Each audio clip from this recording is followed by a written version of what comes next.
Avoiding a train wreck. We've been looking at decision trees, but decision trees have many shortcomings.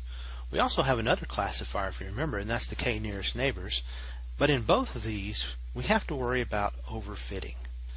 And so to deal with overfitting and the problem of false positives and false negatives, we need to use what are called validation and testing to avoid a training wreck, if you want to think of it that way.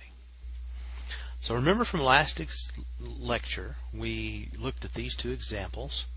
Who's getting dessert? Should I buy this car? We had true positive rate, false positive rate, as you see down there. But this was only for the training set. So let's suppose we include validation and testing. So what do we mean by that? Well, let's just recall, we've already talked about this a little bit, but remember, we can take a set of data and we can break it into three parts. And a lot of times we take, for the actual design of a classifier, an entire training set itself, and we might break it into three parts. The training set to build the classifier, the validation set that's used to tune or test the classifier as it's being constructed, and finally the test set, which is used to actually determine how well a classifier performs. So we design based on the training set, tune based on the validation set, but we accept or reject whether or not we should use such a classifier based on the test set. Now, for example, let's suppose we chose 20% as a test set. So 80% of the data is going to be used for training and 20% for testing. So here we have our confusion matrix for the car and for the dessert. And notice that for the should I buy this car, it looks pretty good. For who's getting dessert, well, not so great, but let's see what we get. So for who's getting dessert, we have a true positive rate of 0.111 and a false positive rate of 0.133, and the first should be close to 1 and it's not, and the second should be close to 0 and it's really not. In contrast, let's look at should I buy this car. The true positive rate is 0.857. It's not terrible. And the false positive rate is 0 here. Well, that's because you can get. Now let's notice something else. The dessert data, when we partition it into 80% training and 20% testing, we actually wind up with a different tree classifier. So here's the same data set with 100% of the data compared to the decision tree we get with 80% of the data. And notice I'm using the new rattled way of drawing decision trees to better illustrate what's going on here. Let's suppose we randomly selected another 80% from the training set. Then with 100% of the data, we have that. And now we have, with a different random selection of 80% to be the training set, we get an entirely different decision tree. And we do it again, yet another kind of decision tree. However, if we look at the car evaluation data, when we partition it into 80% training and 20% testing, the classifier that we get from the training data is about the same as we got when we used the entire set of data. So here's with 100% of the training set as compared to with 80% of the training set. So pretty close. Measuring on test sets in particular allows us to reject poorly performing classifiers. Remember that big data is cursed, and part of this curse is that classifiers will always produce results. So we'll always, given an unlabeled observation, get a prediction of it's in one class or the other. So that means we've got to have ways to measure whether or not the classifier is making good classifications. In particular, that means we've got to differentiate between making an algorithm work, which has been our emphasis to this point, and measuring an algorithm's performance, which is new in this lecture. For example, in the last lecture we concentrated on making algorithms work, And probably none of us realized that the car data classifier was much better performer than the dessert data classifier. But now we know. Measures on test sets also allow us to assess the data itself. Remember the curse. High volume, high variety, high velocity. These hide the nature of the data from us. So if we get poor results, it may be because of the data, not because of the method we applied to it.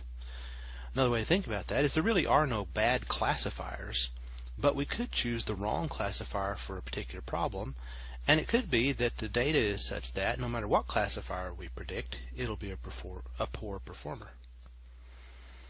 So we work with extremely large data sets, but believe it or not, the biggest problem we have is that data sets really aren't large enough.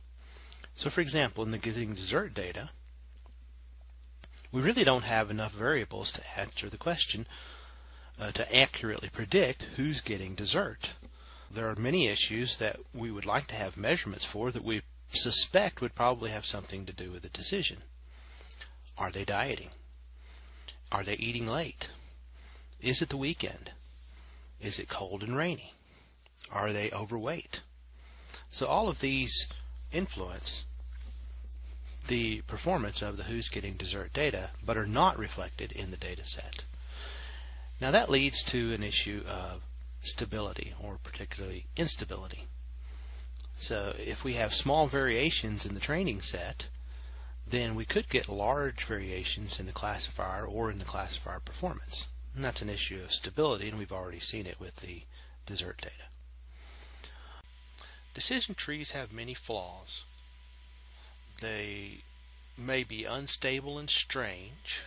Why? Because n may be very large. So if we're looking at a sequence of conditions, we could have an extremely long sequence of conditions before we get to a classification where we have Q minus and 0 plus versus 0 minus and R plus. And pure predictions may be splits among only 3 or 4 observations. Remember, we're starting with billions and billions of data points, and yet we could end up with a leaf, the end of a decision tree, which has, say, 2 negatives and 1 positive. It also may be impossible to end up with these kind of pure predictions where you can say it's either all one or all the other at the end of the leaves. For instance, in the who's getting dessert, we had 2 women with identical features. One got dessert and the other doesn't. So let's improve our decision tree approach. Let's limit the depth to avoid, quote, splitting hairs. So that means usually when we apply the decision tree learning algorithm, we force the tree to stop after some max level number of splits. For example, I've shown you here a situation where the maximum level is 3. Now, because of that, we won't get to pure classes, and therefore what we'll do is we'll make predictions where if we have S negatives and T positives at the end of a sequence of conditions, then our predicted class will be T over the quantity S plus T. And this is called a score. Notice that the prediction will be 0 if T is equal to 0, and it'll be 1 if S is equal to 0. So we recover the pure 1-0 prediction that we had previously. The predictions will also always be between 0 and 1. And the prediction therefore can reflect the confidence in which we might have in which class is predicted. So for instance, if we got down here to where we had 20 negatives and 80 positives as the final leaf of some tree, then our prediction would be 80 over 20 plus 80, 0.8. And of course we might say that's class 1, but we also have an indication of the confidence in it being class 1. So for example, suppose we have a man that gets beef, drinks tea, and gets a salad. Then getting beef means he goes that direction to the yes side or true side. If he drinks tea, that means his beverage was not soda. If he's a man, that means his gender equals male is true. And if he gets a salad, that means salad is true. And we end up with 0.69. So this is actually a decision tree produced by R, and they've already done this proportioning for us. Likewise, suppose a man gets chicken. So the entree was not beef or fish, so that's a no. We go to the left. Gender is male, and so that takes us down to where we have a 0.1.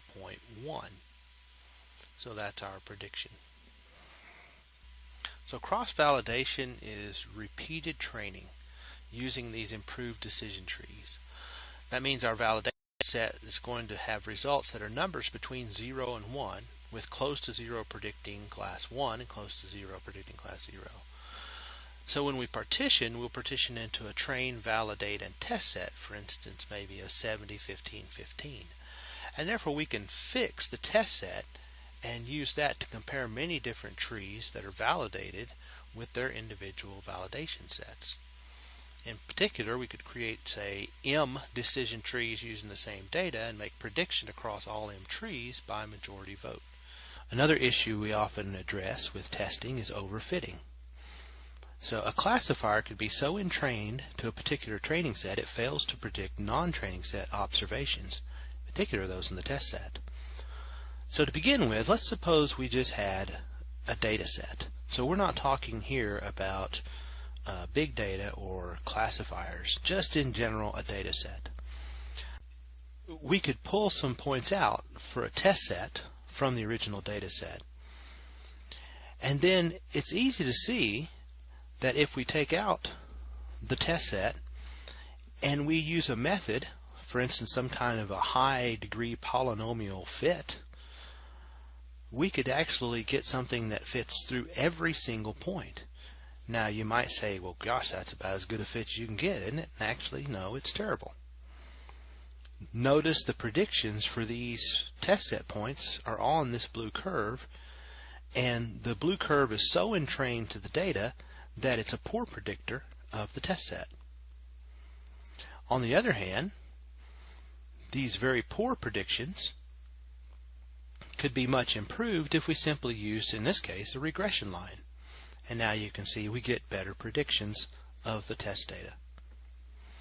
In this example, linear is better. Let's look at the analogous idea for a classifier. So we've got two classes, ones and zeros, and we've got some test data. Overfitting might mean that we're so fit to the quote boundary of the class 1 data that when we then look at our performance on the test set, in this case we only have 50% accuracy. Here's another example where we've overfit to the 0 class, and once again we have only 50% accuracy. So both of these are examples of overfitting, and it's revealed by the classifier and testing of the classifier.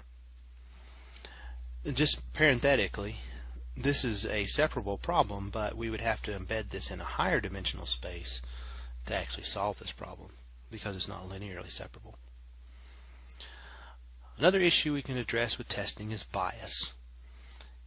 You can find about any pattern you want in a big data set, and therefore there's a tendency to bias the results. So for example, in the dessert data, we could easily justify almost any a priori belief we have. We could go in and say, well, vegetarians never get dessert. We could pick out patterns that supported that. Those who order red meat and drink soda will get dessert, and so on and so forth. But the key is the metrics have already shown that we really need to reject the classifier for who's getting dessert. We shouldn't use it to say anything based on our metrics. There's a lot of others, many of which are related to information and entropy, and we'll look at some of these later on.